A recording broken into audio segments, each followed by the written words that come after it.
He was a lonely loser, but a deadly assassin becomes his maid and falls in love with him. Hito was just an average guy who was enjoying his summer vacation alone in the house as his parents had left on their second honeymoon. He stayed inside his room all day simping over 2D wafers and had turned his house into a dumpster. One morning, as he is sleeping in, someone rings his doorbell, and when he goes to the door, his security camera shows a pretty girl who is here to ask for a job as a maid. Having no idea what to do, Hito invites the girl inside and then asks her if she has any work experience. The girl tells him that she used to be an assassin and killed people who were disloyal to her master. Hito freaks out, and then the girl tells him that her master referred her to go and serve him. He asks her to tell him that she is just joking, but she is not, and he panics even more. He asks if he is somehow connected to her master, and the assassin maid tells him that his grandma used to know her master's son's third cousin's driver. Hito tells her that they are just strangers then, but he immediately realizes that he cut her off mid-sentence, and she might get angry because of that. He quickly changes the topic and asks the girl which field of assassination she specializes in, and she decides to give him a demo.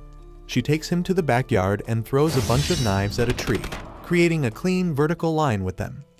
Hito pisses his pants on seeing this and tells her that he doesn't have anyone he wants assassinated, and since he doesn't even know her master, she should just return back. The girl appears upset but accepts Hito's decision and apologizes for troubling him as she leaves. Hito heaves a sigh of relief as she goes, but then he notices that she forgot something. He runs after her, telling her that she forgot a bell. Just as he reaches the crossroad, he sees Trupkun is right in front of him, and he realizes that he is screwed. Luckily, the assassin maid leaps at him, saving him from getting ice-guyed. She feels oddly flustered as she rises up, saying that she has never saved anyone like this, so she doesn't know why her heart is beating so loudly. Hito is a bit taken aback at this, and then the maid leaves on her way. Suddenly, he has a change of heart and asks her if she can come and give him a test run of her abilities. Once they reach his house, the maid begins giving him a lecture on how to use knives, and Hito tells her that he just wants her to do some cleaning around the house. He points at all the bags in the room, and the assassin asks how many of these have bodies inside them. Hito panics as he tries to make her understand that he doesn't have anything to do with her line of work, and he just wants a normal housekeeper. He feels indebted to her for saving his life, so he wants to help her out, and the girl asks him will he hire her if she can be a good housekeeper. She tries her best, but within seconds after starting, she breaks the mop, spills water everywhere, and the bucket is on her head. She is anxious as she apologizes to Hito and says that she will clean up the mess quickly. However, she just slips on the wet floor, but before Hito can do anything to catch her, she shows her acrobatic skills and sticks a perfect landing. That perfect execution is spoiled by the bucket landing on top of her head again, and Hito asks her if she is always clumsy like this. She gets dejected at this and apologizes because she really has no idea how to do anything except killing. She says she will understand if Hito no longer wants to hire her, but he just takes away the bucket from her head and gives her a towel, saying that she can always learn new things. He helps in cleaning the house while teaching her, and soon they manage to make it spotless. Hito starts feeling hungry, but his new maid can't even cook, so he decides to help her out with that too. She takes up the task of chopping the vegetables and uses her masterful knife skills to shred cabbage within seconds. Hito then brings out some pork cutlets he bought earlier, and the girl doesn't even know what they are. She says that she never cared about the taste of food because it is only something that is needed for nutrition, and Hito takes it personally. He begins advertising the pork cutlets from a local shop, but the maid's reaction is still dull. Hito isn't disheartened and thinks that she will change her reaction when she tastes the cutlet. Suddenly, he realizes that he hasn't asked for her name yet. The maid tells him that she has no name, and being her employer, Hito is free to call her whatever he wants. He thinks about it, but can't come up with anything, so he decides to call her Maid for the time being. He serves the food, and as they begin eating, he eagerly waits for the maid's reaction. Even though she cannot feel anything special about its taste, she feels a certain warmth from it that she has never felt before and tells him that it is delicious. However, when Hito tells her to try it with a special sauce that is like 90% MSG, she is overwhelmed by its taste. Later that night, Hito wakes up crying because of a terrible dream about his mom leaving him that he often has. He starts feeling hungry all of a sudden, so he decides to go to the kitchen to get some noodles. But to his shock, there is already someone inside. He fears that the assassin maid is actually trying to kill him by lowering his guard, so he nervously peeks inside the kitchen. He finds the maid there with a red smudge on her face and freaks out. But as she turns around with a bottle of sauce in his hand, he feels a sense of relief washing over him. The maid panics, but he tells her to relax because he understands what it is like to have midnight munchies. He prepares some leftover food and cup noodles for their midnight snack, and after eating, the maid asks Hito if he was having a bad dream just now. She says that while she was on her way to the kitchen, she heard groaning from his room, and fearing that someone was attacking him, she snuck inside, only to find him crying in his sleep. Hito feels embarrassed on hearing this, and then the maid says that he was calling out his mom's name multiple times. The maid then tells him about her dream in which there was a huge bottle of sauce that was talking to her, but when she went ahead to lick it, it vanished. Hito is dumbfounded to hear that, and then the maid tells him that this was a new experience for her, because till now all her dreams were about killing or getting killed. That is why she feels sad that Hito had a bad dream, and she didn't know how to comfort him. Hito tells her that it was not a big deal, because ever since his mom left the family, he often has dreams about her going away. He says that in childhood, whenever he had bad dreams, he would sleep in his mother's lap, and the maid immediately offers her thick thighs to be his pillow.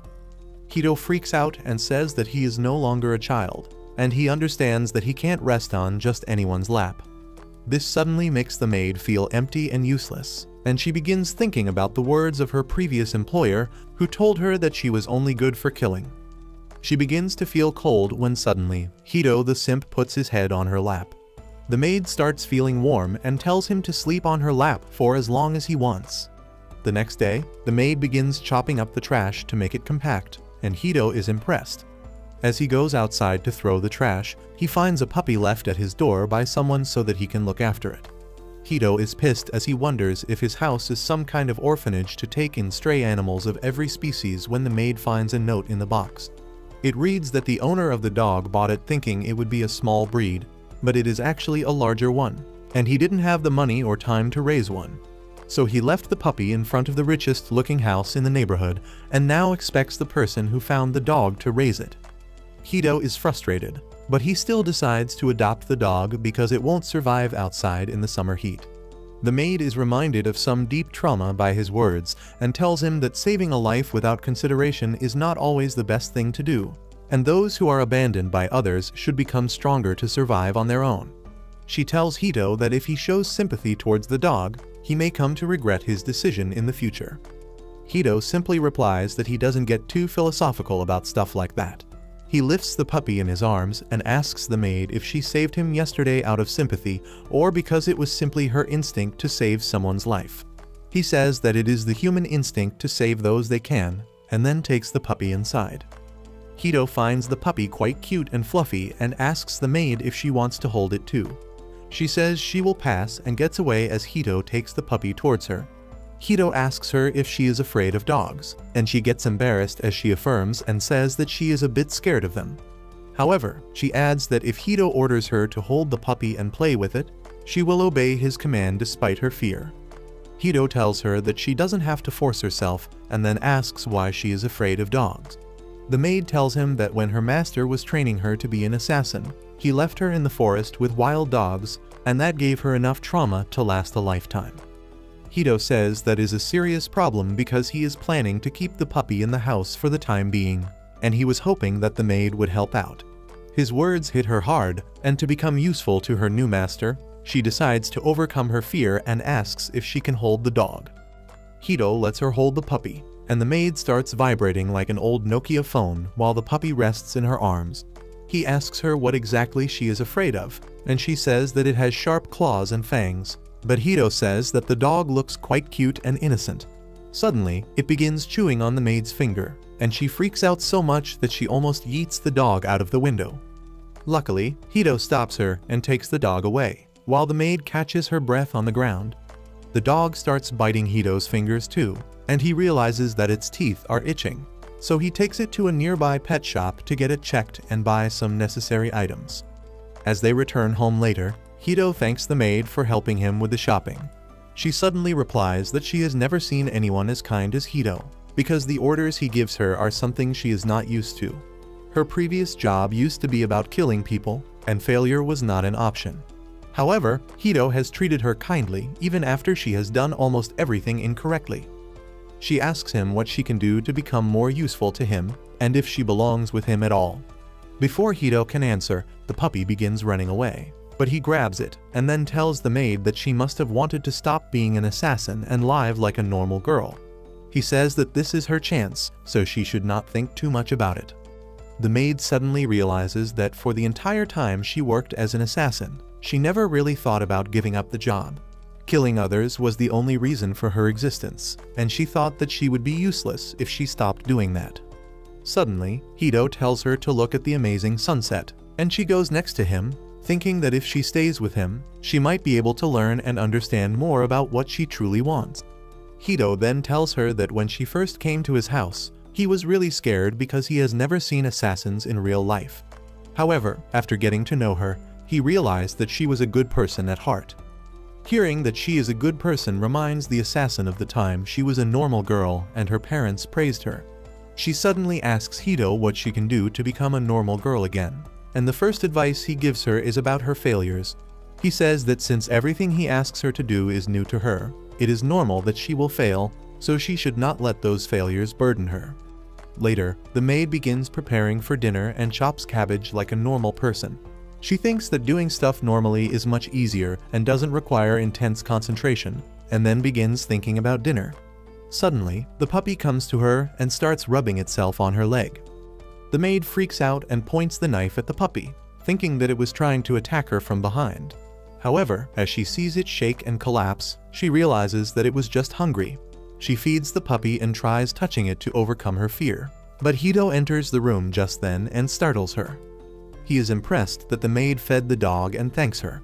He then begins petting the puppy, and since it has really fluffy fur, he decides to name it Machai.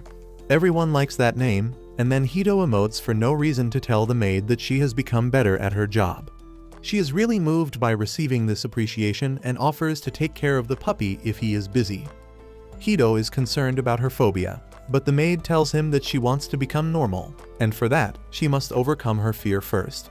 Hito is impressed by her determination, and he guides her as she pets Machai and then holds it in her arms. She pets its belly and realizes that her fear was irrational and the puppy is really well behaved. After that, they sit down for dinner, and the maid falls in love with the sauce once again. She quickly finishes her plate, and when Hito asks if she wants a second serving, she says that she shouldn't bother her master for such things, but her body reacts in the opposite way and extends the plate. Hito tells her to stop hesitating so much all the time and feel free to ask if she wants anything. The maid immediately takes up the chance and asks him to name her. Hito begins asking her some routine questions before choosing a name. He asks about her birthday, and the only thing she has heard about her birthday is that it was snowing heavily on that day. Hito decides to name her Yuki, which means snow, but that brings back traumatic memories for the girl. Her previous master also called her Yuki because she was cold-blooded just like snow.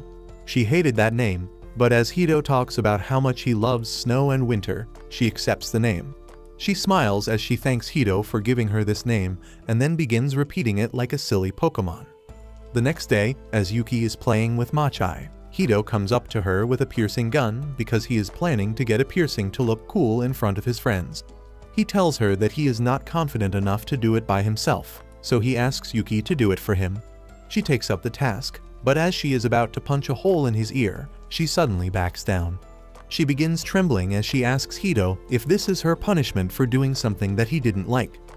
She says that she is afraid of piercing Hito's body, and he asks her if she didn't used to pierce people on a bigger scale. Suddenly, the doorbell rings, and Yuki goes to see who it is.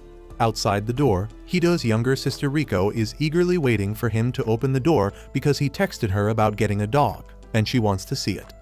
Yuki opens the door for her, and she is dumbfounded on seeing a girl in her brother's house. Once Riko gets inside, she is amazed at how clean the house is, but more than that, she finds it hard to digest that her brother has got a pretty maid. She begins pulling his cheeks as she asks why he did not tell her before, and he replies that their mom would be concerned if he told her about this situation. He called their dad about hiring a maid, and he just gave him an okay.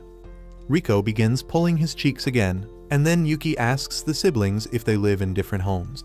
Riko suddenly turns bashful and faces away from her as Hito explains that his sister likes beautiful people and things, which is the only reason he didn't tell her about Yuki. Anyway, the two girls introduce themselves, and Riko remarks that Yuki has a pretty name. She thanks her and says that Hito gave her this name because she used to be an assassin and didn't have a fixed name. Hito tries to stop her, but the damage is already done, and Riko freezes as she hears this. However, she is not afraid of Yuki but awed because she is both beautiful and strong. Riko asks her to give an autograph, but finds that her handwriting is crude and childish, much to her disappointment. Yuki gets concerned on seeing Riko and Hito's reaction, and tells them that she is not good at writing but can speak 12 languages fluently. Riko is even more impressed and decides to do her summer vacation project on Yuki. She tells her to start by showing off her assassin skills, and Hito asks his sister to stop. He tells her not to write anything that can land Yuki in trouble, but she says that she will just pass it off as fiction. She turns to Yuki again, who asks her to come to the backyard to see her abilities. There, Riko stands with an apple on her head, and she doesn't even doubt Yuki's aim as she gets ready to throw a knife at her. Yuki hits the apple right in the center, and Riko is really thrilled to see it. She asks Yuki where she brought out that knife from, and the maid replies that she had it inside her clothes. Originally, she used to carry 16 knives, but Hito told her they were too much, so she only has 5 right now.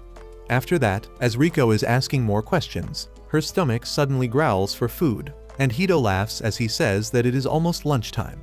Riko asks Yuki to make her signature dish for her, but the only thing she knows in the name of cooking is shredding cabbage.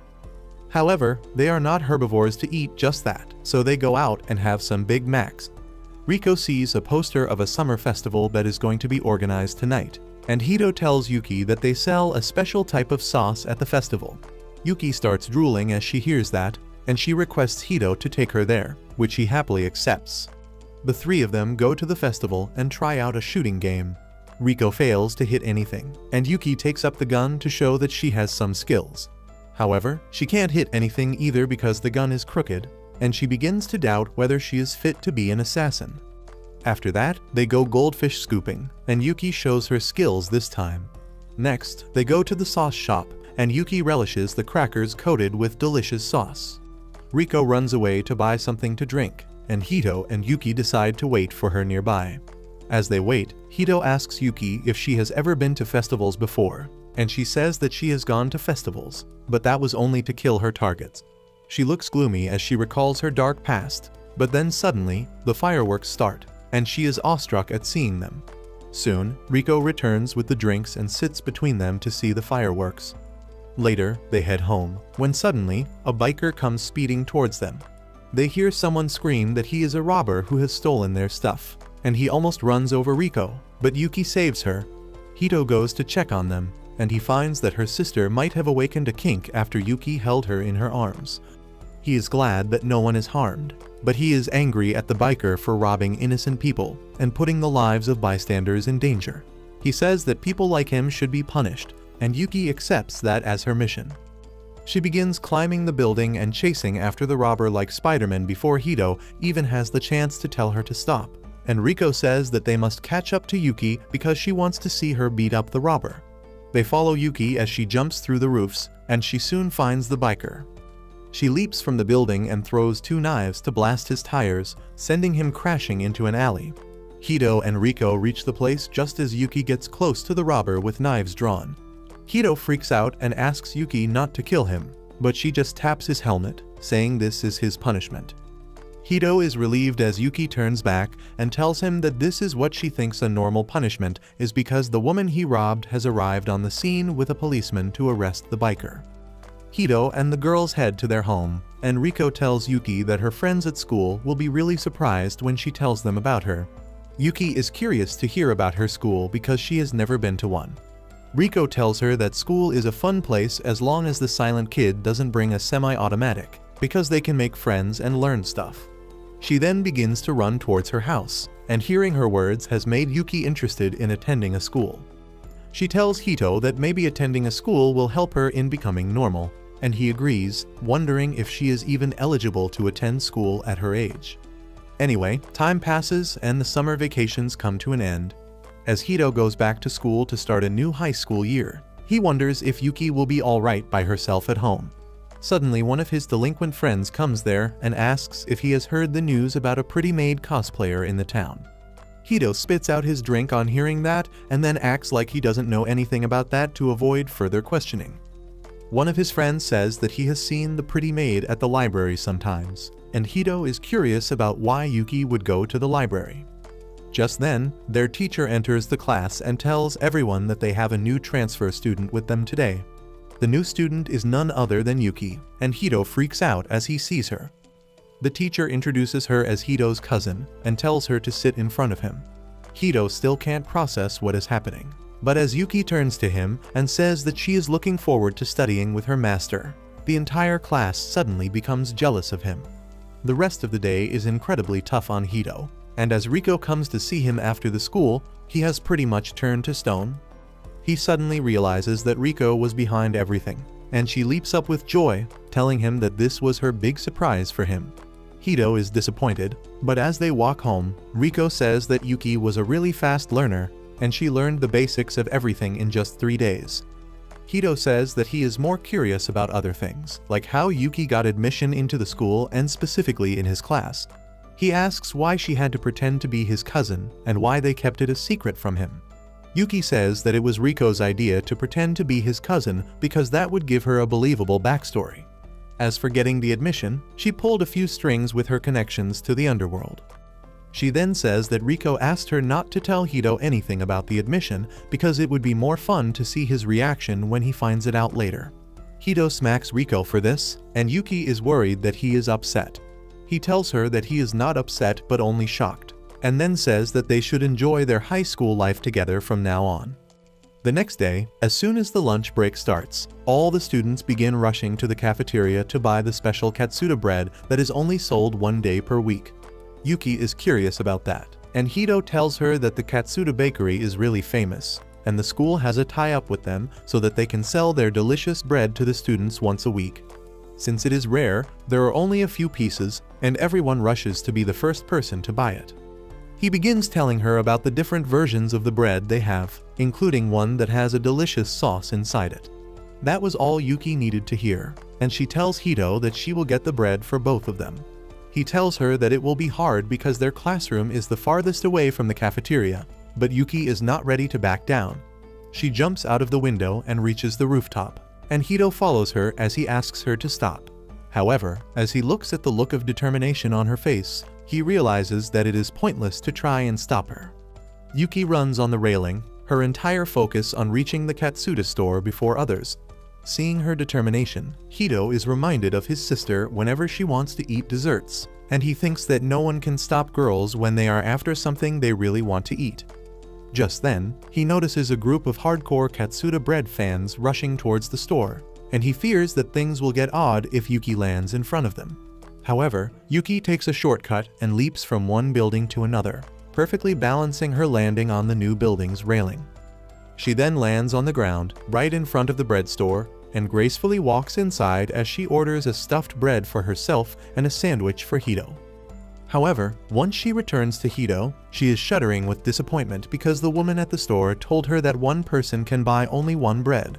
She apologizes to Hito because she bought the stuffed bread and then got a regular stuffed bread for him from the cafeteria. Hito says that he will eat the regular bread, and Yuki meekly offers him the Katsuta bread. He tells her to eat it because he has eaten it before, and it will not be fair if he eats it when she was the one who won it. Yuki is really happy and begins eating the stuffed bread, and Hito is happy just by seeing her. Suddenly, Yuki breaks a part of the bread to feed him, and Hito gets flustered as she shoves it deep into his throat. Later that night, Riko comes to his house to spend the night with Yuki.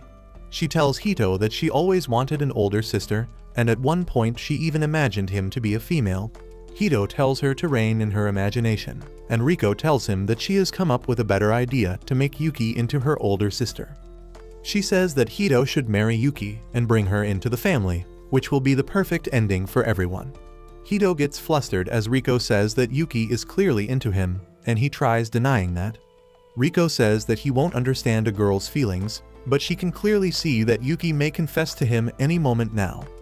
She says that their mom will probably be okay with the wedding, but she is not so sure about their dad. Just then, Yuki comes there and asks who is going to get married. Hito panics, but Riko doesn't even hesitate as she tells Yuki that she would love it if she marries her brother. She asks Yuki if she likes Hito, and she affirms, saying that she admires him a lot. Hito is really close to losing his mind, but then Riko changes the topic and says that she wants to eat some fruits. They go outside to eat some fruits while enjoying the fresh air, and Riko begins shipping Hito and Yuki together again. She tells her that once Hito turns 18, she can legally marry him since she is already older than him. Yuki panics a bit because she has no idea what marriage means, but Riko tells her that it is nothing that she can't handle. Hito tries to get his sister to shut up, but she asks him if he won't be happy if he gets to marry a pretty and dependable girl like Yuki. He blushes because he cannot deny that, and Riko says that her point has been proved. On the next school day, Hito is feeling sleepy because Riko kept them up all night. Suddenly, the teacher notices him sleeping and throws a chalk right at his head, but Yuki uses her skills to swiftly slash it in half. However, her move backfires as the two halves of the chalk hit both of Hito's eyes, and she panics because she thought they would miss his head like in the movies. The teacher and the rest of the class are in disbelief too, because they don't understand how the chalk split into two. Hito goes to the infirmary to get his eyes checked, and he is surprised to find a beautiful new nurse there. She introduces herself as Nita and then begins examining Hito's eyes as she asks about his relationship with Yuki. He stammers as he says that she is his cousin, and Nita laughs, saying that they look nothing alike. She says that Hito is exactly her type, and he doesn't know how to respond to that. She finishes checking him and says that his eyes are not damaged. Then she suddenly goes to the door and locks it before throwing Hito in the bed and saying that she is going to check the rest of his body to see if he needs more medical help. Hito gets flustered as Nita climbs on top of him, saying that she will give him the best first time ever. Hito freaks out, saying that even the lamest corn videos have more emotional development than this before they get to action. The nurse doesn't care about that, and she is almost about to kiss him when the door lock breaks and Yuki comes inside looking for Hito. She was worried and came to see him as soon as the class ended, and she is shocked to see him getting pinned by another woman. Hito is relieved to see her and immediately runs to hide behind her. Yuki asks Nita what she was doing, and she says that it was just a prank she likes to pull on cute innocent boys. Hito doesn't believe her because he was almost about to be devoured, but Nita just dismisses his worries. She tells him to come and take some eye drops, but he is uneasy about approaching her. Nita keeps teasing him, and then suddenly, Yuki pulls him towards herself. She tells the nurse to stay away from Hito, and he starts to blush as he realizes that Yuki got jealous. She takes Hito out of the nurse's office, with Nita telling both of them to come here if they have any problems later. Yuki doesn't leave Hito's hand till they come to a quiet spot, and then apologizes for pulling him earlier. She then says that she has something important to tell him, and Hito's heart skips a beat as he thinks she is going to confess to him. However, Yuki shocks him by saying that Nita is definitely an assassin like her, and they should really be wary of her. She is absolutely correct, as Nita is indeed an assassin with lofty ambitions. She wants to create a harem of handsome and muscular models and live a lavish life somewhere in Greece. To do that, she became an assassin and killed a lot of people, and now her end goal is finally in sight. Her current mission is to eliminate Yuki, and once she does that, she will have enough money to live the life she always wanted. Meanwhile, in Hito's home, he is trying to sleep, but that is incredibly hard with Yuki keeping watch over him. He asks her to let him sleep in peace, and Yuki refuses because she is worried about Nita attacking him while he is asleep. She says that she needs to stay on guard so that the vile woman doesn't come here, but Hito says he can't sleep with her staring at him. Yuki has a better idea in that case, and she lies on the bed with Hito, who is flustered and jittery now. He hides himself behind a blanket because he doesn't want to see what is rising inside him, but then tells her that he is more worried about her than himself. He suspects that Nita might be after Yuki's life, and she immediately begins thinking about that possibility. She tells Hito not to worry too much about her because she can deal with someone on Nida's level in her sleep. She begins wondering how Nida found out about her, realizing that her past is catching up to her, and she has involved Hito in it too.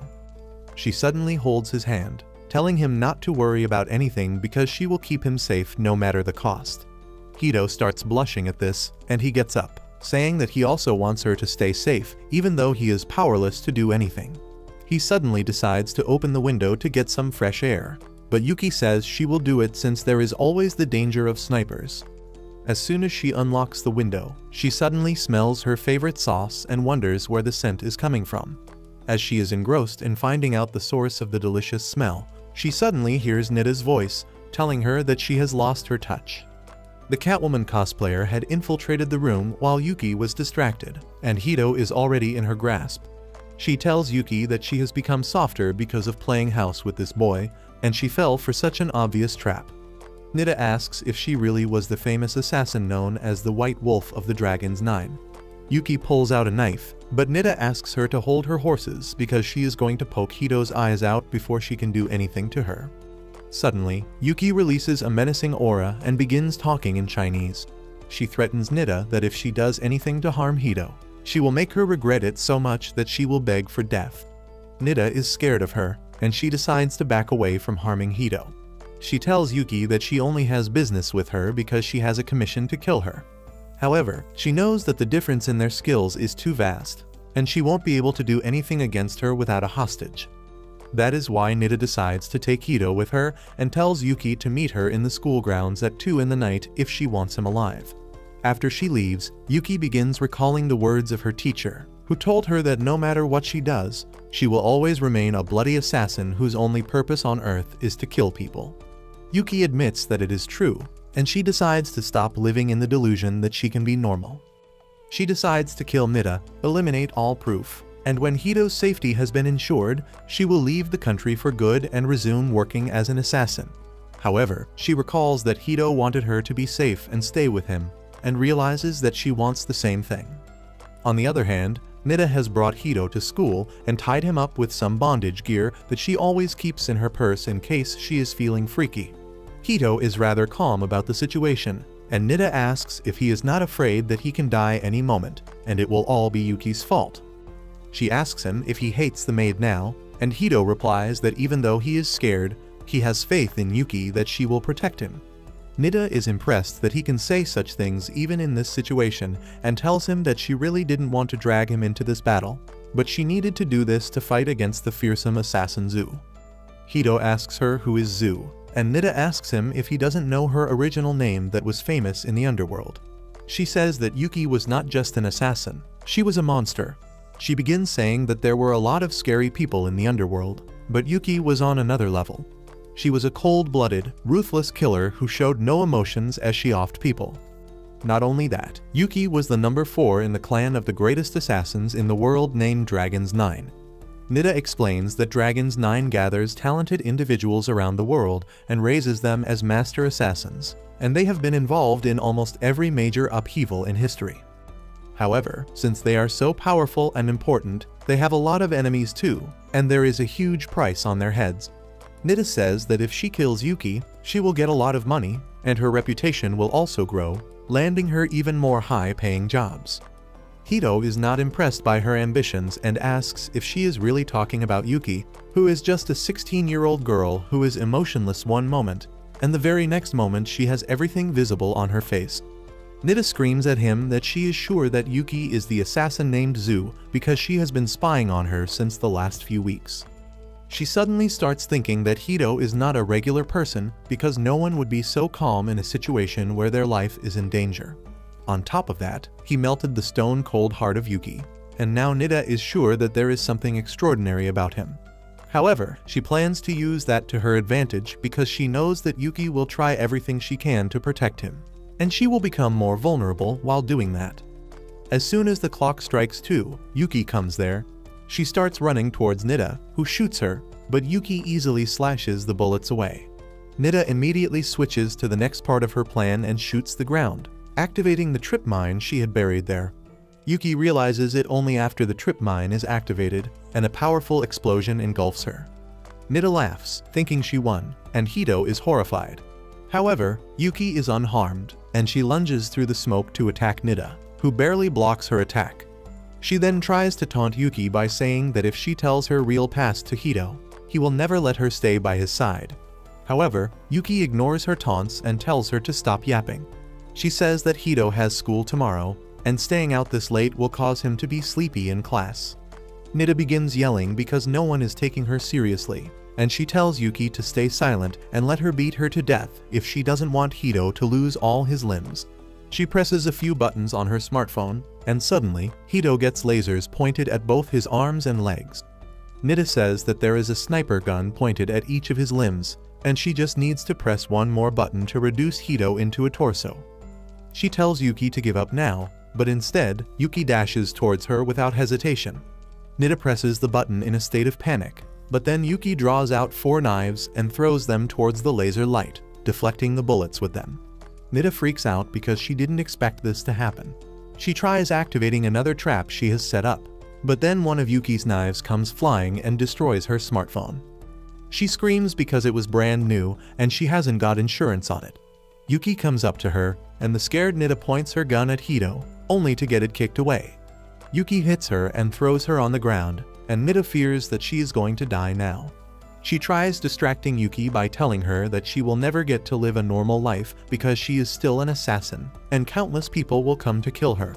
Nida asks Yuki if she will keep killing them, and then pretend that this is a normal life. But Yuki replies that she will no longer kill anyone, and will not let anyone die because of her either. She frees Hito from the restraints and goes home, while Nida is still in disbelief. She realizes that all the rumors she heard about Yuki were true, and she is someone who will go to the depths of hell to get what she wants. Fortunately, she didn't want to kill her, or she would have done that ages ago. Nida suddenly starts laughing, relieved that she survived facing one of the deadliest assassins in the world. On the other hand, as Hito and Yuki are walking home, Yuki suddenly apologizes to him for what happened today. She says that if Hito wants, she can go away from his life forever so that he stays safe. Hito notices the sadness in her voice as she says this, so he simply holds her hand and asks her to teach him some self-defense techniques so that he can be helpful to her the next time. Yuki gets emotional on hearing this, and they happily head back to their home. The next day at school, the girls play volleyball, and Yuki keeps scoring points with her powerful serve. The boys simp over her from the sidelines, and they find it hard to believe that such a perfect girl is related to Hito. He is not really disappointed by this comparison because he has seen how awesome Yuki truly is. He remembers the last night that felt straight out of an action movie, and he still gets goosebumps as he thinks about it. He is curious about Yuki's past, but he does not want to make her uncomfortable by asking about it. Soon, the game stops, and as Yuki smiles at Hito, all the boys get jealous of him. They begin staring at him with contempt, and Hito decides to shrug them off. As he is lost in thoughts, a volleyball comes flying straight at his face, but luckily, someone stops it in time. Hito looks up to see that it is Nida, who has suddenly dyed her hair blonde, and she flirts with him as she asks if he is alright. Hito gets really nervous now, as he is facing the person who tried to kill him last night, and on top of that, all the boys are even more jealous of him now. Nida sits next to him, rubbing their shoulders together as she asks Hito not to be cold to her, and he enters a flashback to explain how this happened. This morning, as he and Yuki came to school, they came face to face with Nida in her changed getup. Yuki was on guard against her, but Nida told her that she did not mean any harm. She explained that she is no longer going to act as a nurse in the school because she had come up with a new original character. Now she is going to be the new physical education teacher who has come here from another town, and she is also Hito's cousin. Hito was shocked to hear this and tells her that they look nothing together, but Nida says that he doesn't need to worry about that. She then revealed that she is a master of gathering information and disguising herself, but this blonde look is her original self. Yuki asked her what the hell is she doing here, and Nida replied that she loves interesting things the most, and seeing the legendary assassin serve a wimp was really amusing. That is why she plans to stay at the school to observe them. She once again declares that she has no hostility towards them and promises not to try to harm Hito ever again. However, that was not enough to make a deal, so she offered Yuki 3 months' worth of Katsuta bread in exchange for trusting her. Yuki took the deal without hesitation and told Hito not to worry because even in their line of business, they don't kill civilians on a whim. She believed that Nida had learned her lesson, and she wouldn't dare mess with them again. Even if she does that, Yuki was confident that she could deal with people like her in her sleep. That was how they agreed to let Nida observe them in secret, but it seems she has forgotten about the secret part. She clings to Hito, telling him that she doesn't like the job of a physical education teacher, but it is the job where she can slack the most.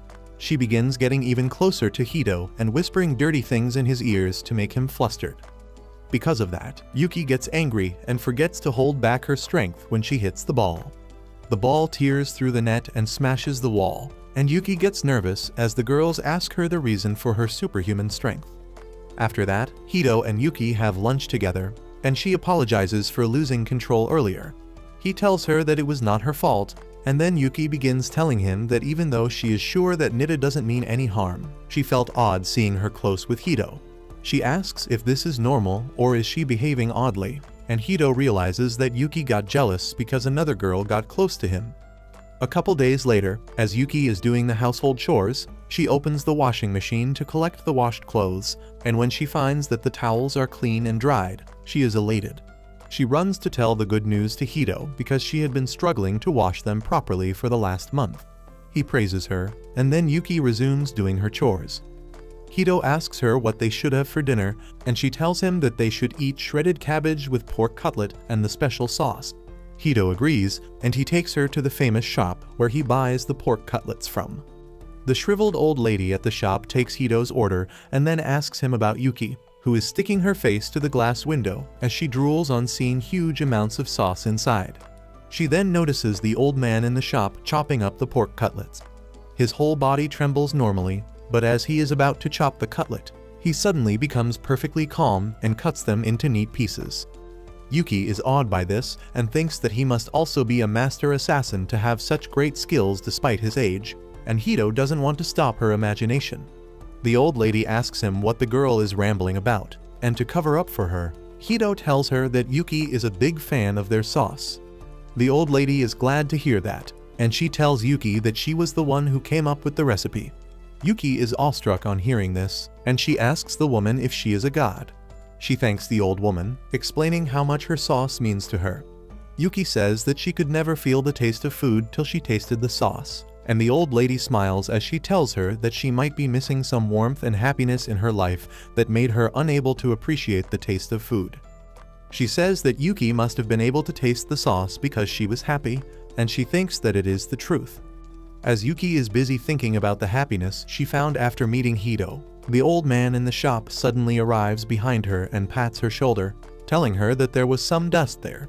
Yuki is shocked because she didn't even feel his presence, and now she is certain that he is a legendary assassin, and she becomes a fan. After that, she tastes some fresh sauce and feels on top of the world, and then they return home to have dinner. After dinner, as Yuki is doing the dishes, Hito tries searching about the Dragon's 9 on Google, but the search results say that it is just a Chinese legend. He wonders if he should ask Yuki about it, but then decides against it because she is trying really hard to move on from her past. He falls asleep on the couch and has a dream about his mom leaving them. He cries, asking for her to stay and chases after her, when suddenly, his dream ends and he finds himself in Yuki's arms. He freaks out as he feels something jiggly hit his chin, and Yuki asks if he was having the nightmare about his mom again. He affirms, and Yuki offers him a nap on her juicy thighs to get over the dream. Hito gets flustered and refuses her, but then suddenly, his smartphone drops with the Chrome tab still open. Yuki finds that he was searching about her previous organization and asks if he is curious. Hito says that he wanted to know more about her, and Yuki tells him that she can't tell him much about the Dragon's 9 because she doesn't know it well. She says that she was just a mindless killer, whose sole focus was on doing her jobs properly so that she was not discarded. That is why she doesn't know much about the underground organization. She tells Hito that she is so deeply scarred by living the life in darkness that she still finds the ordinary things in her new life dazzling. She says that she is glad that she came to Hito and got a chance to become normal, and he tells her that he is also glad that she came to him. He turns red with embarrassment as he says that, and then Yuki decides to tell him more about herself. She says that she wanted him to lay down on her lap because the first day they did it, she felt like she could truly help him. Hito gets even more flustered on hearing this, and he decides to tell her something in return as well. He says that while his dream just now started as a nightmare, as he kept running after his mom, he entered the light where Yuki came to save him like an angel. The next day, Yuki finishes all her chores as usual and then goes to the market for grocery shopping. All the guys in the market keep staring at her, but Yuki doesn't pay them any mind. She starts picking up some vegetables, and the old shopkeeper helps her.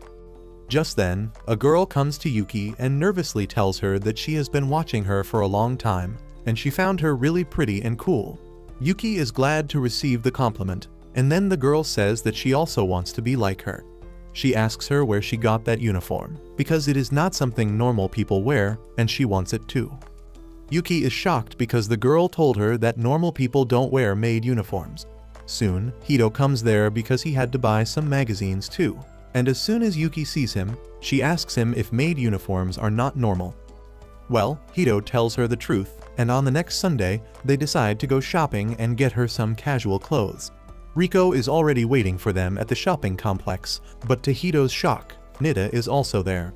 He asks her what the hell is she doing here, and she tells him that she had planted a bug in his room and learned about his plans. Hito tells her to get away, but Nita tells him that he needs some expert advice on what clothes to buy for Yuki, and she is the best candidate. Riko is curious now, and she asks if this cool and mature woman is also an assassin, and Nita affirms before choking her with her marshmallows, and Riko awakens yet another kink. Riko says that she knows a store where they can get nice clothes for Yuki and then takes them to a cosplay store and makes her try an even more eye-catching Maid uniform. She begins snapping pictures because this was the only reason she brought Yuki here, but Yuki doesn't like the dress since it is not convenient. The next dress she tries is quite short, and Yuki doesn't like it either because it is not good for hiding knives. Hito tells her that she doesn't need knives because she is no longer an assassin, but she tells him that she feels calm just by having knives with her. After that, they go to a normal shop, where Yuki tries on some normal clothes and Riko and Nita put a swimsuit in the mix too. They ask Hito which one he likes the best, and he says that he prefers Yuki in a long white dress. Nita begins making fun of his fantasies, and Hito does not want to stay around her anymore. Anyway, they buy pretty much everything Yuki tried and begin heading home. Suddenly, they spot a Halloween item store, and Riko rushes inside to buy some costumes. She dresses up as a witch, and Yuki does the same but better. Nita dresses up like the cops on the hub, and Riko likes her style. They start bonding over their twisted fantasies, while Hito and Yuki watch them from a distance. Hito says that Riko really likes Halloween, but he is not that interested. Suddenly, he sees a poster for a popular zombie movie and asks Yuki if she would like to see it. The other girls are ready to see the movie, but Yuki says that she has never seen one. Hito asks if she has never even been to a cinema hall, and Yuki says that she has been there, but it was only to take advantage of the dark and assassinate some targets. Hito feels awkward now, but he tells Yuki that she should experience seeing a movie this time. They go to the cinema hall, and Nita falls asleep mid-movie, but Yuki is deeply engrossed in it. She grows afraid as the movie continues, and by the time it ends, she has developed a phobia of zombies. Riko tells her that zombies are slow and stupid, and she can deal with them without even trying. Yuki agrees, but says that she hates the smell of rotten bodies. She then says that since zombies are already dead, she can't even kill them. She begins trembling with fear, so Hito decides to treat the girls to some desserts to calm her. They share the desserts with each other, and a shy pink-haired girl watches them from across the road. Suddenly, a man grabs her hand and tells her that she dropped her guard. He tells the girl named Naka that she won't be able to become a good assassin like this and tells her to stop getting distracted and stick to the training. She apologizes and says she will focus on training, but then her attention again goes to Hito and the girls who are having fun. Later, Nita leaves for her house, and Riko tells her that next time they should go shopping just by themselves. Hito decides to drop Riko to her home, and Yuki says she will return home and start preparing dinner. After they leave, she stares at her reflection in the shop window and begins thinking about the significance of the maid uniform in her life. Once she gets home, she changes back into the maid uniform and goes to check on Machai and finds that his toys and rugs are all dirty. She says she will clean them now, but Machai runs away with the rug. She tries chasing him, but then suddenly, the weather turns stormy. As thunder roars in the sky, Yuki suddenly gets paranoid and starts imagining a zombie attack. In the meantime, Machai keeps fooling around and hits a table in the kitchen, causing cold soup to fall on him. Yuki is even more scared after hearing that sound, and when Machai walks to her with a dirty towel on his head, she freaks out and attacks him, thinking it is a zombie. When Hito returns home, he finds that Yuki has shredded Machai's towel because of her paranoia, and now the dog is sad. Yuki apologizes and promises to mend the towel, and even though Hito doesn't think it is possible, he tells her to do as she wishes. He notices that she has changed back into the maid uniform and asks if she did not like the clothes they bought. Yuki says that she really liked them, but she could not get herself to move on from the maid uniform, which was a gift from her previous master. He was an ailing old man who helped her get away from the life of an assassin, and in the end, he was the one who sent her to Hito. That is why she wants to keep wearing the maid uniform since it reminds her of him. Yuki asks Hito if it is weird for her to keep wanting this uniform that is not normal and being afraid of zombies when she is an assassin. He tells her that it is not weird because it is normal for people to like things that have strong memories attached to them and to fear things that scare them. He tells her to stop thinking about how the world sees her and become a version of normal that suits her. Yuki is glad to hear that, and then Machai starts running around the room because he wants to get his towel mended. Hito lifts him up and realizes that this was the towel he had when he was left at his door, and he thinks that Machai is attached to the tower that reminds him of his family. Yuki understands how the dog feels because her bell is the only thing that reminds her of her sister, who is far away from her. Hito is shocked to hear that and asks Yuki if she really has a sister, but she just keeps staring at him blankly. The next day, Hito and Yuki go to a ramen shop along with Nida, because she is the only one who can help them in finding information about Yuki's sister. She tells Yuki that it is his treat, and after gulping down the entire bowl of ramen faster than Naruto ever could, she says that it is not enough to buy her services. Hito lashes at her and asks to split the bill, but Yuki is not paying them any attention since she is busy adding her favorite sauce to the ramen. Nida freaks out at that because she is a self-proclaimed disciple of Gordon Ramsay, and she says that it is a sin to add sauce to perfectly made ramen. Yuki doesn't hear her rambling, but then she notices that she has almost run out of the sauce, and she grows worried. So Hito takes her to the shop to buy some sauce, but the tiny old lady tells her that they have already run out of sauce since all the students in the area bought it, and now they only have enough to meet their regular business needs. Yuki says that it is fine, but Hito can hear the sound of her heart breaking. As they head back home, Yuki stares at the small amount of sauce left in the bottle, and says that she will use it wisely so that it lasts an entire week. Hito wants to snap her out of this gloomy mood, and he asks her about her sister. He asks what will she say to her when they finally meet, and Yuki says that she doesn't even remember her sister's face. She explains that she was taken away from her family at a young age, and her memories with them are faint and scattered.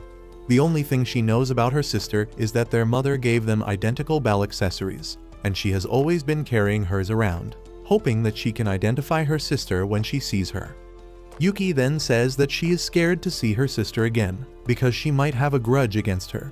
Hito feels nervous and asks if he should tell Nida not to look for her, but Yuki says that even though she is afraid, she will be happy to learn that her sister is doing well. Just then, Hito's friends arrive there and ask them if they are out shopping together. Hito is surprised to see them, and they tell him that they came here to buy the latest album of their favorite singer Nazca, who is also going to perform at the local festival soon. Suddenly, the short friend begins to get jealous of how close Hito and Yuki are, and he finds it suspicious that recently two pretty women related to him have joined the school. The halfling is jealous that Hito doesn't spend time with them now, but the tall guy tells him to calm down because at least Hito is happy because of Yuki. They begin telling her about how dark and edgy Hito was during his middle school years, and he tries shutting them up. In the tussle, the signed album is tossed away from his friend's hand, and Yuki tries to save him by throwing her bag to stop the album from going down the drain. However, in doing so, the sauce bottle is yeeted out of her bag, and the entire sauce is spilled on the floor, devastating Yuki. That night, she has a nightmare where the giant sauce bottle is empty and angry at her. and when Hito comes to wake her up the next morning, Yuki tells him that she has no reason left to live. Hito comforts her, saying that she can buy the sauce the next week, and she tells him that she had another dream, but doesn't reveal the details. The next night too, Yuki has the same terrible dream, and she runs to Hito's room, asking him to sleep with her because she is too scared to sleep alone. He gets flustered on hearing this, and then tells her that he is pulling an all-nighter for the upcoming test, so he can stay awake by her side till she feels better. As they drink coffee, Yuki suddenly tells Hito that he is a man with great character, and then asks him if he has ever hated someone. He thinks about it, and says that he won't call it hate, but he disliked his father because of some things that happened in the past, but that is what family relationships are about. His words remind Yuki of her sister telling her that she hates her, and she decides to go back to her room, saying that she is just disturbing Hito here. Once she falls asleep, she sees the empty sauce bottle telling her that she abandoned it and her sister, and now everyone hates her because she is a cold-blooded killer. The sauce bottle shows her that even Hito and Riko hate her, and then begins unraveling her past. When Yuki was a child, she was a genius who could speak 15 languages at the age of 7. She was on the way of becoming a celebrity because of her intelligence and cuteness, but she was only interested in making her parents happy. They lived happily, but then on her 7th birthday, they had an unexpected guest. As her parents go to open the door in her dreams, Yuki tries to stop them, because she knows horrible things are going to happen next. Her parents vanish from her dream and Yuki starts crying as the sauce bottle tells her that her parents were killed because the assassins came to take her, and even her sister was involved. Yuki lives through her horrid past where she lost her emotions after the death of her parents and gave in to her training to become a cold-blooded murderer. When her sister learnt this, she told Yuki that she hated her and threw away the bell that their mother had given them. The voice keeps telling her that she has no choice but to remain an assassin because that is her purpose on Earth. Yuki feels lost when suddenly, the voice changes into that of her teacher, and she finds him in front of her, asking her to return to work. Suddenly, Yuki wakes up as Hito calls her name. He asks if she is fine because he could hear her groaning in sleep. She suddenly hugs him tightly and pulls him onto the bed with her. Hito starts vibrating like your mom's favorite toy because this simulation is too much for a virgin like him. Yuki apologizes for being forceful, but asks him to let her stay like this for a while because she needs it. He finds that she is trembling from fear and asks if she had a nightmare. Yuki affirms, saying that it was a dream from her past and she doesn't want to talk about it. Hito suddenly starts patting her back to help her relax and go to sleep because that is what his mother used to do when he was scared. And it works on Yuki too. The next day at school, Hito's friends are shocked when Yuki asks them about the upcoming festival. They ask her how does she not know about the famous Katsuda festival that is a grand tradition of their school. It consists of the music festival, the sports festival, and the cultural festival. All the classes take part in it, and the winner gets a special version of the Katsuda sauce. Yuki starts drooling on hearing about the sauce, but then Hito's friends say that since they are freshmen who don't know much about the festival, they probably won't be even on the podium. They say that the cultural festival matters the most in the results, and then there are their scores in the exam as well. On that note, Hito asks Yuki about her performance in the recent exam, and she shows him that she got 42 marks, that is barely above the failing grade. She is really proud of that, but as she learns that the class average marks are also counted in the result for the festival, she grows afraid that she will bring down the class average single-handedly. Hito tries to calm her down, saying that as long as she passes, it is all good. Later, Hito and Yuki go to meet with Nita and get their weekly quota of Katsuda bread according to their deal. Yuki thanks Nita for it because she had been suffering from sauce withdrawal symptoms the entire week. Nita tells them to go back to their class because she has to grade some tests, and as they head back, they begin talking about the class average scores that will be counted in the festival. On hearing this, Nita tells Yuki that she is going to bring down the class average for sure, because she didn't even write her name on the answer sheet for the physical education test, and that means she is going to fail. Yuki panics, but Hito tries to cut a deal with Nita to let them write the name right now. She tells them that they will have to do her work for free and the bread deal is off if they want to get this chance, but Yuki is willing to pay this price because she wants to win the festival and get the special sauce. Suddenly, a gust of wind passes by, and then Nita finds Yuki's name written on the answer sheet. She is shocked and asks how could she be so fast. But before Yuki can say anything, Hito decides to play Saul Goodman and says that the name must have been always there, but Nita must not have seen it earlier. Nita realizes that she got lawyered and decides to let Hito get away with it this time. After she goes, Hito asks Yuki what did she do, and she says that it was not her. The person who wrote her name is hiding behind the wall, and she is glad that she could help Yuki. However, Yuki has noticed her, and she goes to thank her. The pink-haired girl is Naka, the same one who was watching them in the market, and she turns red as she finds Yuki close to her. She stammers a lot, but then introduces herself as their classmate and tells Yuki that she knows of a way to win the festival. The truth is that the girl Naka is the descendant of the prestigious Hikage family who have passed down their martial arts for generations. Naka is still learning how to hone her skills under the guidance of her elder brother Taka, who acts stern on the outside, but he actually cares a lot about his sister. He is also the student council president of the school where Hito studies, and he seems to be especially wary of Yuki, who is in the same class as his sister, and her background has a lot of plot holes. He thinks that she may be an enemy who can harm his sister, so he decides to investigate her personally. Meanwhile, the school festival has already begun, and the theme Hito's class is following is an animal cafe. Hito, Yuki, and Naka are packing candies backstage, and Naka reveals that her brother has never appreciated her.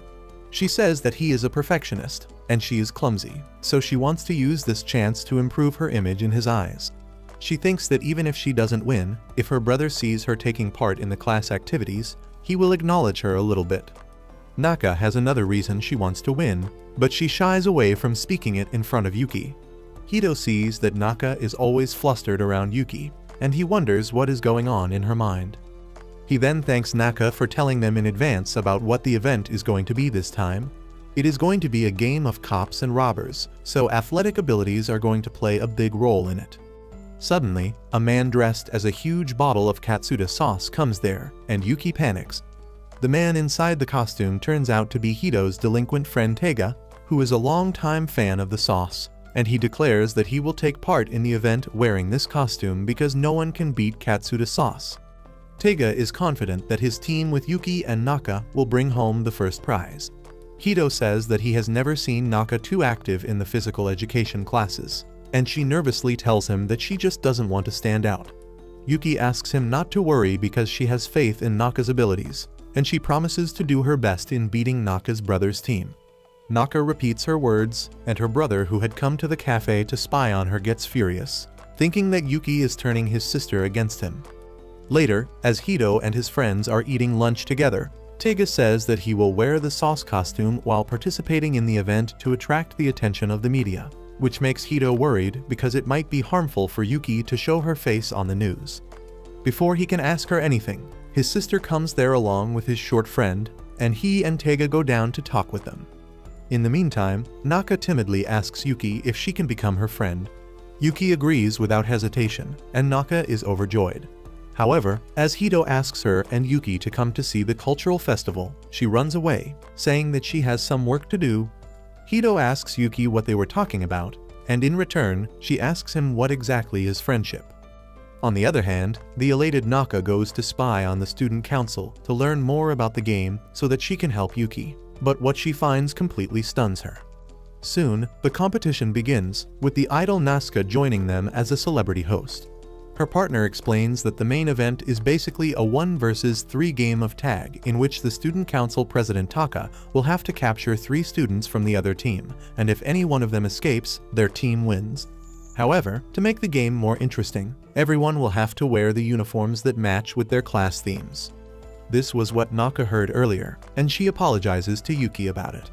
Yuki tells her that friends are there to help each other out in times of need, because that is what she heard from Hito. She is also glad about the new rule, because the wolf costume hides her face and prevents other assassins from finding her. Meanwhile, Taka is fawning over his sister even though it doesn't show on his face, but she gets nervous on seeing him and hides behind Yuki. This makes Taka really furious, and as soon as the game starts, he starts bulldozing the participants one by one. Only Yuki's team is left now, and Tega gets carried away thinking that his favorite singer is watching him. He challenges Taka to a one-on-one, but gets ratioed instantly. With that, Taka turns his furious gaze towards Yuki, who realizes that she has no choice but to fight him. Taka attacks her, but she grips his hand tightly so that he can't throw her away. He grabs her tail to gain advantage, and then suddenly, Naka decides to sacrifice herself to save her only friend. She uses a smoke bomb, and when it disperses, Taka throws his sister away instead of Yuki, who is safe. She begins to wonder why did Naka sacrifice herself. But then she remembers Hito's words that friends are the people we can do both silly and serious things with, and all that matters is how they can make each other's lives better. She wonders what can she do for Naka, and on the other hand, Taka is in trauma because he threw his sister with his full strength. He stares Yuki dead in the eye, and she knows that she can easily get away from him. But the problem is that Taka smells like katsuta sauce, and she can't seem to get away from him. Suddenly, he pounces on her, but Yuki clashes with him head-on, holding him back. Everyone including Taka is shocked that someone can match his strength. But the only thing on Yuki's mind is food. Taka tells her that he won't let anyone come between him and his sister. But even more important than that, he won't let anyone approach his sister with impure intentions. He tells Yuki that she has no idea how special of a relation friendship is to his sister, and he has seen her hurt because of it once, and he won't let that happen twice. He tells Yuki that he will never let her sister have any fake friends as he tries to throw her away. But then Yuki thinks that she must prove that she is a true friend. She suddenly uses Taka's momentum to slam him to the ground, causing the entire audience to gasp, and then rushes towards the goalpost where Naka is waiting for her. Only 20 seconds are left before the game ends, and Taka chases after Yuki, determined not to let her win. Yuki goes straight to Naka, telling her that she didn't understand the essence of friendship earlier, but now she does. She says that she will be very happy if she can become someone special to Naka, and then kneels down before her to reaffirm their friendship. Naka turns red on hearing this, but then suddenly, Taka arrives there and grabs Yuki just as the whistle blows. She was captured at the last moment, and even though she touched Naka and freed her, she did not go out of the jail, which means that their class loses the game despite having an advantage. Taka wins, and Yuki is dumbfounded because second place means no katsuta sauce. She stops functioning, and then the media rushes to the ground to take an interview of the two main players. Naka suddenly remembers Yuki saying that getting her face on camera would be a bad thing, and right now, she is not in the condition to hide it. She looks around for all the available resources and quickly comes up with an idea. She throws a smoke bomb again, and within a couple of seconds, she puts Tega in the wolf costume and Yuki in the sauce costume. Hito and Riko arrive there just then because they were worried about Yuki, and Naka says that she is safe. They guide her away from the field while the media swarms Taka and Tega. They go behind the school building, where Naka apologizes for making their team lose, but Yuki says that it was because she did not understand the rules well. She says that since they are friends, they should share success and failure with each other, and Naka is moved. Taka and his cronies arrive there and tell Naka that they should get home now. The big Jimbro then gives Yuki another death stare because he thinks she is turning his sister gay, and tells her that if she hurts Naka, she is going to pay. At night, Hito finds Yuki by herself on the rooftop while the rest of the students are enjoying the live concert. She begins telling him about her complex feelings about the cultural festival, and Hito sums them up as the fact that she enjoyed it. Yuki realizes that he is right, and then Hito says that even though they lost this year, they can always try to win the next time. This comes as a shock to Yuki because she is not used to thinking about so far in the future. Till this point, she felt like she could die at any given moment, but now she has hopes for a tomorrow that will come with new possibilities. The next day, Hito and Yuki invite Naka over, and she shows them her ninja skills by throwing shurikens at a target. They applaud for her, and Naka timidly tells them that she is not even so talented, and her brother is the real deal. She says that sometimes she wishes that she was not born with this power and responsibility, and life would be better if she could just be a normal girl. Her words deeply touch Yuki, and she tells Naka that she understands exactly how she feels. She tells her that she also wants to be normal, and they begin bonding over their shared dreams while Hito smiles on seeing this heartwarming scene. Just then, Nida arrives behind him, and says that he is finally on the path to establish his own harem, and he already has 2 cute girls there. She asks him who is he going to pick for tonight, presenting herself as the third option, and Hito freaks out, trying to tell her that he is not interested.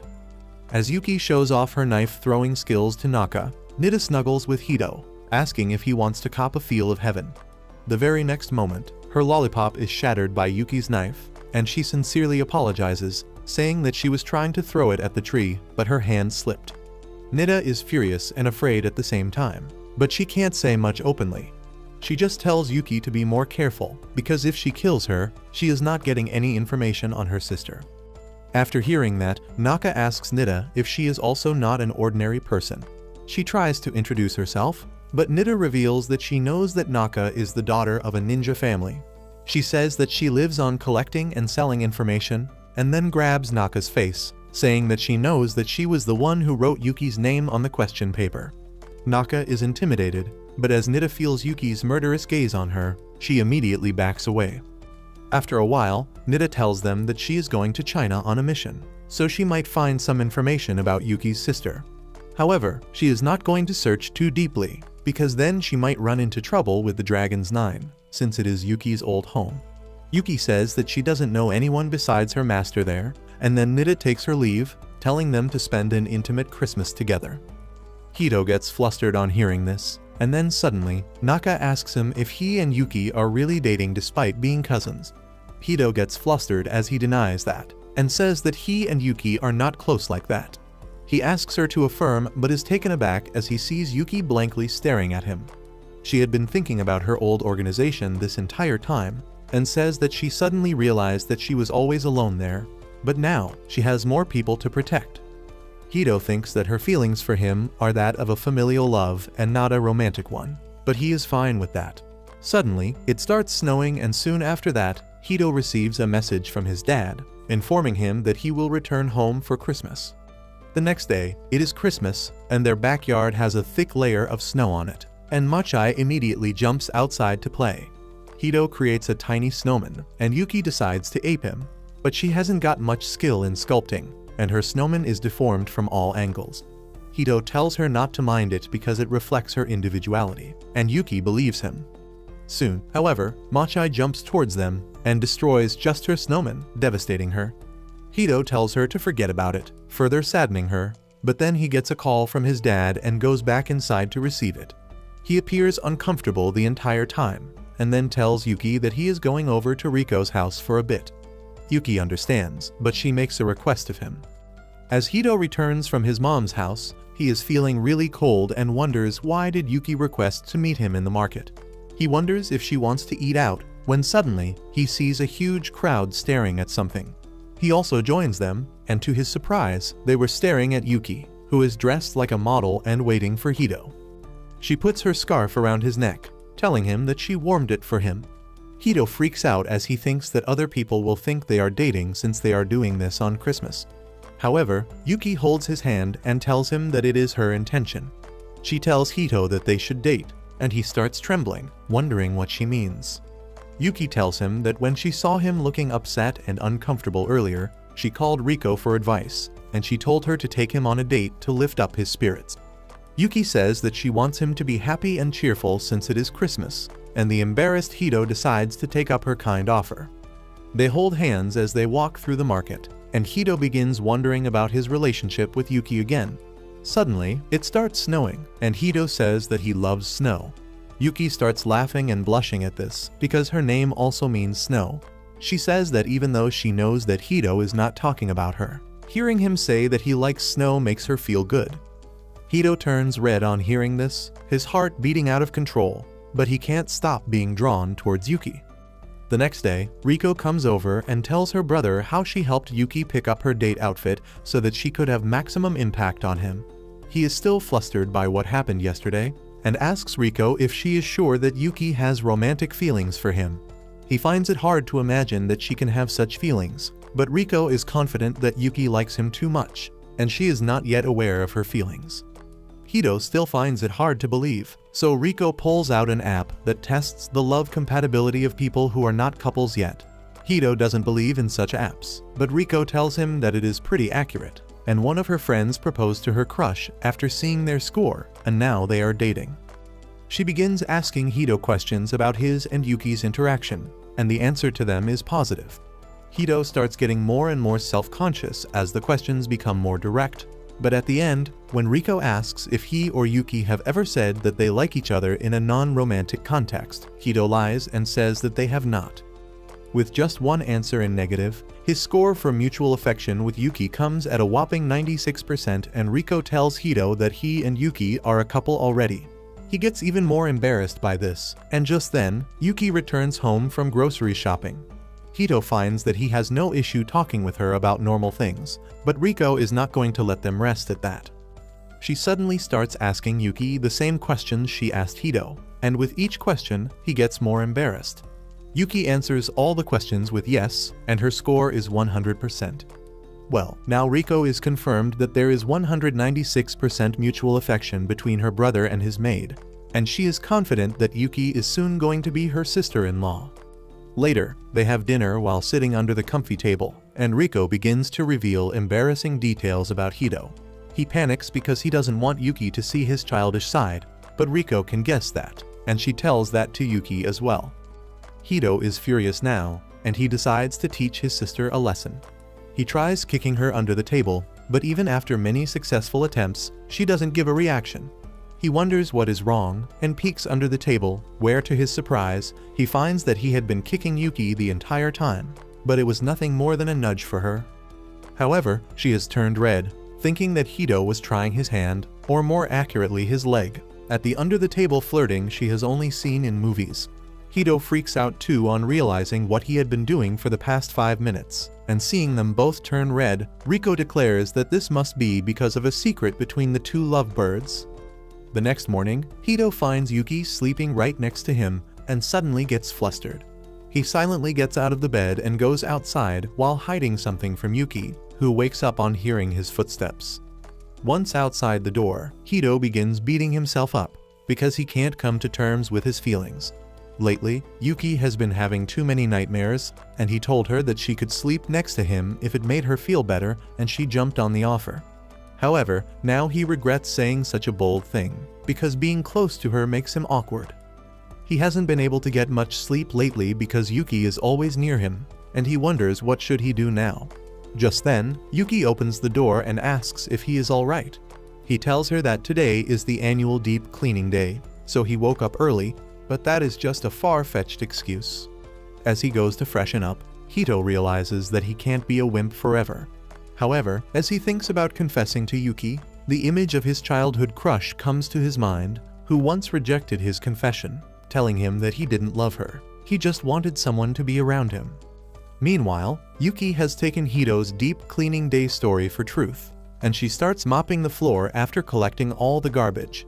She remembers how she was humiliated the first time she tried mopping the floor, but now is the chance to redeem herself. She is confident that she can do it, but Mochai has other plans. By the time Hito comes there, Yuki is again on the floor, drenched with dirty water, and Mochai is standing on her head, waving around his towel. She apologizes to him, but Hito knows it is not her fault. He picks up the dog and tells Yuki to take a warm shower, but as he sees her in the wet shirt, his heart starts beating at 200 beats per minute. He turns red from embarrassment and immediately runs to the bathroom, thinking that it is wrong of him to have dirty feelings about someone as innocent and naive as Yuki. He suddenly remembers how his mother left him, and then even his crush left him alone after rejecting him. Hito thinks that he can't survive Yuki leaving him, when she knocks on the door and asks if he is fine because he has been acting odd since morning. Hito opens the door to tell her that he is fine, but to his surprise, Yuki is sitting on her knees, her lap ready to serve as his pillow. She really wants him to lay his head on her lap to forget his worries, but Hito doesn't want to do that, not when his emotions are already in a turmoil. He tells Yuki that it is embarrassing for a high school student to put his head in a woman's lap, and she suddenly gets upset. She asks Hito if he has grown bored of her, and then suddenly starts crying, saying that she is just a failure after all. She is shocked by her tears because she has not cried in a very long time, and Hito is completely rattled. He wonders if he should comfort Yuki or just run away, and in the end, he decides to send her to take a bath before she catches a cold. Yuki obeys and goes to the bathroom, and Hito realizes that he chose the worst option to respond to her breakdown. He wonders what is wrong with him, and on the other side of the door, Yuki thinks the same. After that moment, Yuki becomes really sentimental and cries at the smallest thing, apologizing even when it is not her mistake. She first cries when Hito points out that she forgot to buy radishes, and later, as he says that Mochai is getting too fat, she cries again because she has been overfeeding him. Things become so bad that she starts crying and apologizing even when she sees street cats fighting or a leaf falls from a tree. Hito tries telling her that it is not her fault, but doesn't know how to make her feel better. He still allows her to sleep next to him when she is having nightmares, and because of that, he can't get even a little bit of sleep. He decides to take a nap during the day of New Year's Eve, while Yuki is busy doing chores. She soon comes to ask him out for grocery shopping, but he is gone and has left a note saying he will be back soon. She is a bit upset on reading that, but goes shopping along with Mochai. The market she usually goes to is completely closed because it is the end of the year, and Yuki has to go to a supermarket, which is a completely new environment to her. She decides to buy some roast beef for dinner, but as she returns home, she finds Hito preparing dinner for them, and he has also bought some roasted beef. Yuki suddenly starts crying and apologizes for making a mistake yet again. She calms down after a while, but as they start eating, she resumes crying once again. Hito feels pathetic watching this because he has been making Yuki cry despite his best efforts to make her happy. That night, he decides to sleep on the couch, and Yuki covers him with a blanket. The next day, it is the new year, and Riko comes there to take Hito and Yuki to their first shrine visit of the year. Yuki tells her that it will be hard because Hito is sleeping too soundly, and she has been unable to wake him up. Riko is not happy that he is sleeping late even on such a special day, because it is not just New Year, but also his birthday. Yuki suddenly starts crying on hearing this because she didn't even know her master's birthday. Riko is shocked to see her cry, and Yuki says that her tear glands seem to be malfunctioning as she cries over just anything. She says that she won't be able to stop her tears, so it is best for her to stay inside, and Riko understands. She decides to go to the shrine with her friends and tells Yuki to look after Hito. Yuki then goes inside, and she finds Hito's smartphone on the ground. Suddenly, Naka texts him, saying she wants to go to the shrine with him and Yuki. Yuki decides to accompany her and finds Naka in the shrine wearing traditional clothes while she is in a fashionable outfit. Naka is surprised that Yuki came alone, but she gets the bigger shock when she realizes that she doesn't know the importance of the year's first shrine visit. She explains that everyone tells the gods their wishes on this day, and they can draw slips that tell their fortune for the rest of the year. Yuki decides to draw a fortune slip, but she starts crying on reading that she has uncertain luck, and she might lose and part ways from many things. Naka takes her outside, where Yuki says that this must mean that she is going to go away from Hito this year. She says that his attitude towards her has suddenly changed, and he has been distancing himself from her. She starts crying again, saying that he doesn't need her anymore, and he is going to leave her. She says that whenever she thinks that she is going to be away from Hito, she can't stop her tears from flowing. Naka doesn't know how to console her, so she starts telling Yuki about the time she couldn't stop her tears. She says it happened when her mom died, and Yuki starts bawling even harder after hearing that. Naka tells her that her mother used to say that tears overflow when people have too many emotions bottled up inside. So she advises Yuki to let her tears flow freely so that the burden on her heart becomes lighter. She says that if she keeps crying, the grief will pass, and she will be able to smile once again. Yuki feels better on hearing this, and Naka tells her to cry to her heart's content before they go to make their wishes before the gods. Later, they go to the shrine to make their wishes, and Yuki prays that she can continue living with Hito and all her friends. Meanwhile, Hito is still sound asleep when he gets a call from his dad, who is finally back in town. Hito doesn't wake up to pick the call, so his dad starts heading home by himself silently. On the other hand, as Yuki walks back home along with Naka, she tells her that it is Hito's birthday today. Naka gets excited to hear that, and she tells Yuki that she should buy a good gift and then wait till they are both alone to give it to him. Yuki has no idea what she can give as a gift, and Naka asks her what Hito likes. Her first thought is the pork cutlet they get from the Katsuda store, but Naka says that it isn't special enough to be a birthday gift. Yuki thinks some more, and she realizes that Hito is fond of action figures.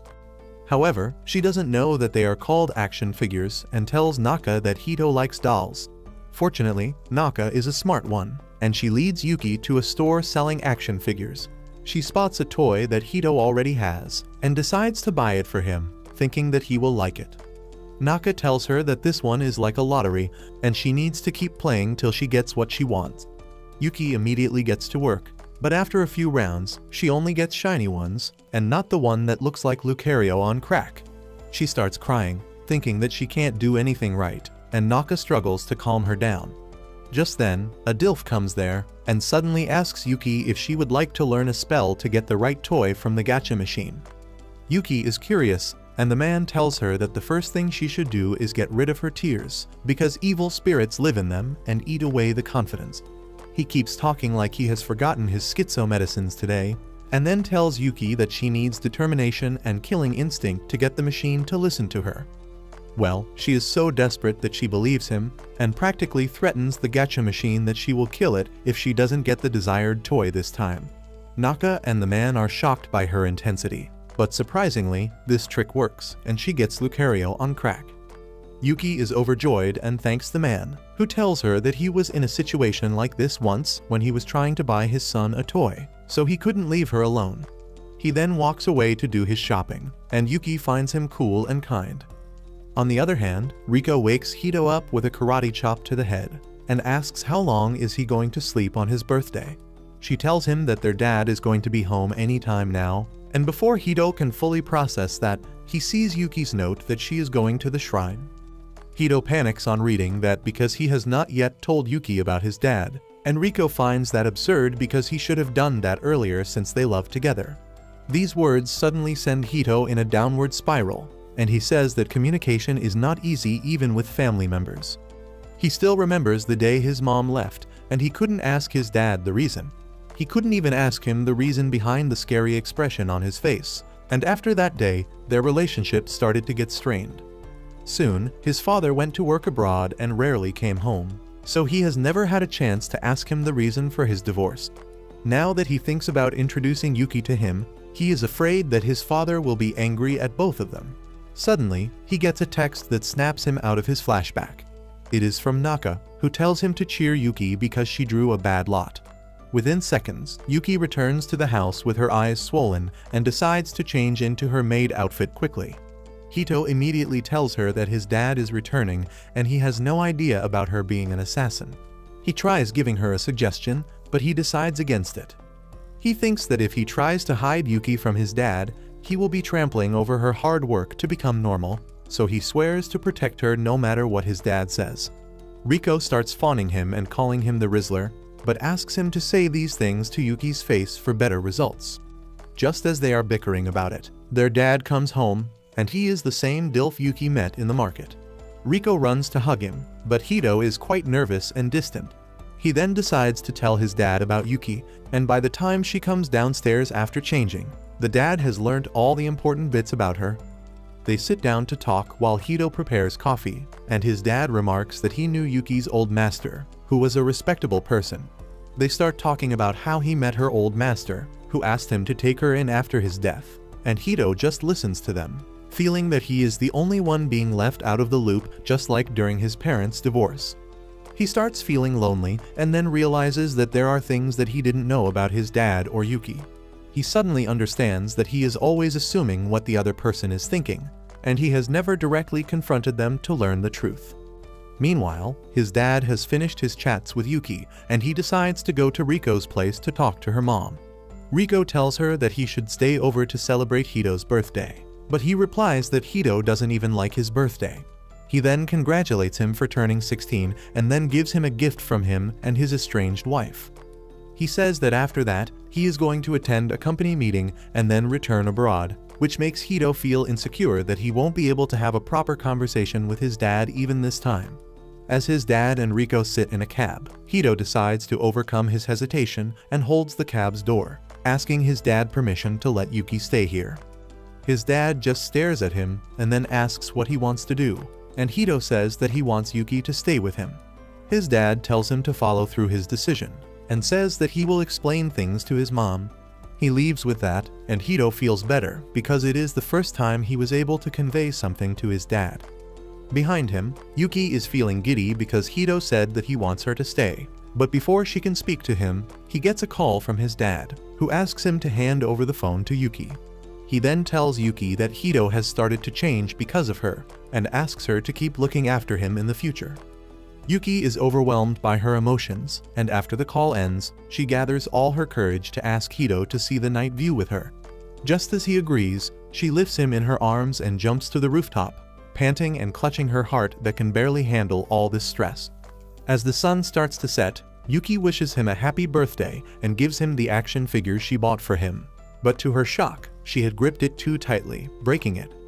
She is on the verge of crying again, but Hito understands her feelings now. He realizes how tense she must have been when he was trying to avoid an honest conversation with her, and he no longer wants to do that.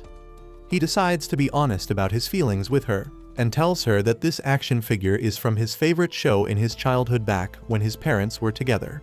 He tells her about his insecurities and how he has been avoiding his father ever since his mom left, and wonders if he can patch up their relationship.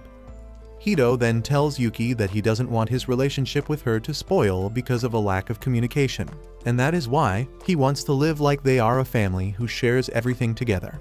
Hearing his words remind Yuki of her family, and she starts crying again, but this time they are tears of joy. She asks Hito if she can really become his family, and he impatiently tells her that only she can do that because he likes her. He eagerly awaits her response, and when she tells him that she likes him too, he doesn't sense any romantic feelings behind it, and it is his turn to cry. When he returns to his room, Hito breaks down into tears, thinking that even though he worked up the courage to confess his feelings to Yuki, all he got in return was a heartbreak. However, he is overlooking the fact that Yuki is a slow learner when it comes to matters of the heart. She is cutting cabbage in the kitchen, when suddenly, Hito's confession pops up in her mind. She starts recalling his smiling face again and again, and suddenly clutches her heart as some feelings she is not familiar with start surfacing inside.